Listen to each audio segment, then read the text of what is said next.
Degree కావాలంటే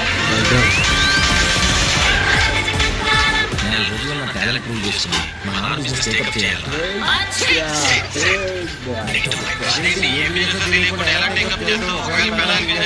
అది పెనాలి business అయినా ఎలకల పోతే బిజినెస్ అయినా నేను టేకప్ చేస్తాను. ఇదంతా మా తాతయ్య గారి ఇన్స్పిరేషన్. ఆయన ఎంకరేజ్మెంట్తోనే ఆయన అడుగుజాడల్లోనే నడుస్తున్నారు. ఆయనకి ఉన్నారండి. మిగతా ఏం బిజినెస్ మీరు పట్టు చూడ మేలిమై ఉండు, పొట్ట వ్యక్తి చూడ పురుగులు. ఆ చిన్నప్పుడు చదివింది గుర్తులేదా కృష్ణ? మీరు బిజినెస్ చేసే ఉద్దేశం లేక గుర్తుపెట్టుకోలేదు. సారీ.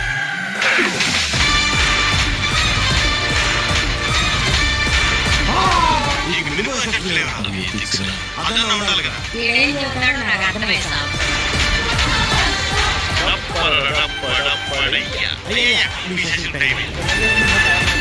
నువ్వు ఏ బిజినెస్ చేస్తావో కానీ మీరు వేరే ఏ బిజినెస్ చేయలేదు.